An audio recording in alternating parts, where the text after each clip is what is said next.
Hi, I'm Todd Heitkamp, the owner of Dakota Angler here in Sioux Falls, South Dakota, with this week's 2-minute fishing report. Well, folks, the main story of this week has been the wind, and that's really played a factor on what lakes guys can get out and whether or not they can get at those perch, because depending on the day, the bite has been pretty good, but it has been always influenced by the wind and the weather, of course. And some of the lakes that have been producing some of the walleyes lately up in the Northeast include Waubay, Bitter, and Opit seem to be the two best lakes right now, doing quite well in those two lakes. Indian Springs, Swan, and Reeds have been producing a few walleyes. Then down in the southeastern part of the state includes Dry Lake, been doing really well. Ponset again continues to do well, but you have to sort quite a bit. And then west and east Oakwood, also Sonniac, Thompson, Vermilion have been producing a few walleyes, and then also Madison and 81 Ponds. And what have guys been using? A lot of snells, a lot of pulling bottom bouncers with spinners and live bait. And then also the transition season has hit. A lot of guys are throwing swim baits now, and some of those swim baits include the Walleye Assassins as well as the Lunker Hunt bento baits. Those have been working really well when you're out there on the lakes casting towards the shallows. And then as far as the perch bite is concerned, and that's the main story of the past couple of weeks, perch continue to be caught, but it again depends on the weather. But some of the lakes that have continued to produce perch include Indian Springs, Dry by Willow Lake, Ponset, Sinai, Madison, South Island, Beaver, Diamond, 81 Ponds, as well as Twin. All have been producing perch. And what have guys been using? A lot of tungsten jigs to get down into that school as quickly as possible, and then they tip it usually with a small minnow or a waxworm have been the two baits of choice. Folks, in this week's version of Todd's Tackle Tips, we're going to talk about stewardship, and it's something I think all of us need to hear. We need to make sure that we take care of things that we have been given by the good Lord. So what we need to do is make sure that we leave it better than what it was.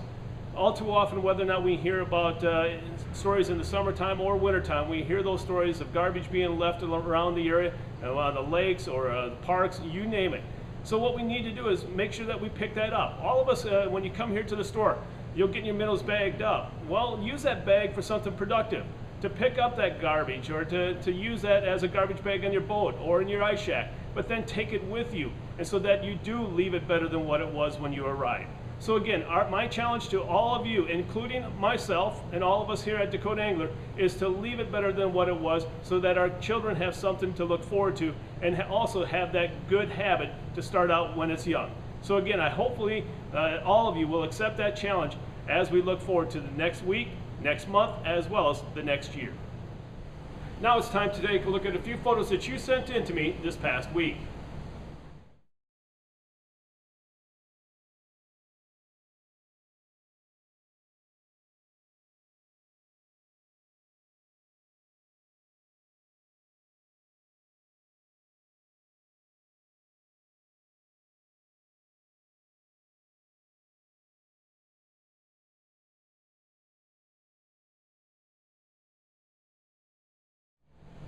And remember, folks, if you'd like your photo included in next week's version of the 2-minute fishing report, please send it to me. Send it to todd@dakotaangler.com or post it to our Facebook wall.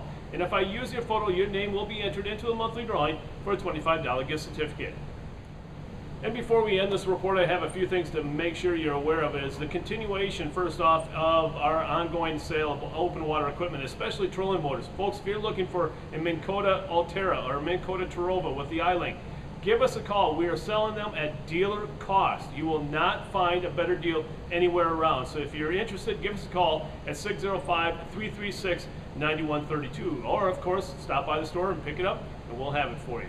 Also, a couple things, as you can see behind me, we're getting more and more ice fishing stuff in all the time. A lot of people have been asking for our sweatshirts and our fishing jerseys. Well, they have arrived. If you're interested in one of them, you can give us a call or stop by here at the store. There's limited quantities, so don't wait before it's too late. And speaking of ice fishing, again, a reminder, get your tickets before it's too late to the 8th Annual Dakota Angler Ice Institute here in Sioux Falls on November 4th and 5th. It's one of the premier ice fishing events across the entire country. So again, mark your calendar, get your tickets. It's a great weekend of fun, great weekend of food, prizes, speakers, you name it, you won't regret it. November 4th and 5th, the 8th Annual Dakota Angler Ice Institute. Well, folks, that's this week's version of the 2-minute fishing report. For Dakota Angler, I'm the owner, Todd Heitkamp, and as we say around here, fish on! We'll see you next time, and again, thanks for watching.